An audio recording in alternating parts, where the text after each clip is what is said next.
As the city lights flickered outside the narrow alley, Aiden sat on the cold pavement, his back against a graffiti-covered wall. His hands trembled as he stared at the eviction notice crumpled in his palm.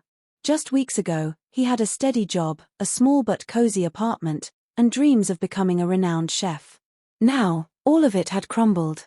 Laid off without warning, with debts piling up, he found himself homeless overnight. The world, once full of possibilities, now seemed suffocating. The people who once called him a friend had vanished, leaving him to face his downfall alone. He thought about calling his mother. She would have helped, but he couldn't bear the shame. He had promised her he would make something of himself. Now, he had nothing but the weight of his failures pressing against his chest.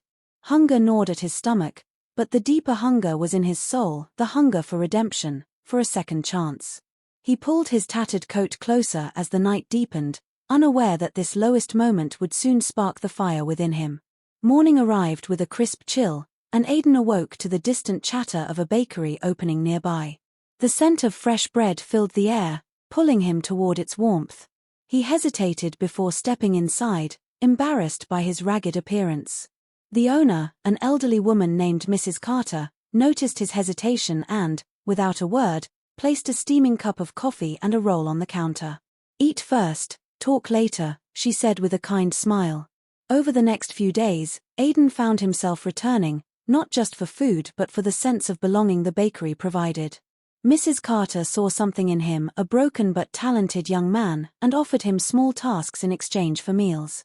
At first, it was simple, sweeping the floors, washing dishes. But one evening, as she prepared to close the shop, she handed him an apron and gestured toward the kitchen. "Show me what you've got," she said. Aiden's hands, once steady and skilled, trembled as he picked up a knife. He hadn't cooked in months, but the moment the blade sliced through an onion, something stirred within him. He created a dish from memory, one his mother used to make. As Mrs. Carter tasted it, her eyes widened. "You have a gift, son," she said. "Don't let it go to waste." Encouraged by Mrs. Carter's faith in him, Aiden immersed himself in learning. He spent long hours in the kitchen, refining old skills and discovering new techniques. The kitchen became his sanctuary, a place where the weight of the past did not exist. He began experimenting, creating dishes that blended tradition with innovation. News of the talented young cook spread, and soon, the bakery's small cafe section was filled with customers eager to taste his creations. Despite this success, self-doubt still haunted him. Could a man who had once slept on the streets truly build a future? That question lingered until one fateful evening when a renowned food critic, passing through town, stopped at the cafe. She ordered one of Aiden's dishes, a delicate fusion of flavors that told his story through taste. The next morning, an article appeared in the city's top food magazine, calling Aiden a hidden gem with the soul of a phoenix. Offers poured in from top restaurants, but Aiden wasn't ready to leave the place that had saved him. Instead, he made a bold decision. He would turn the small cafe into something greater, a restaurant that would serve not only food but hope for those who, like him, had once been lost.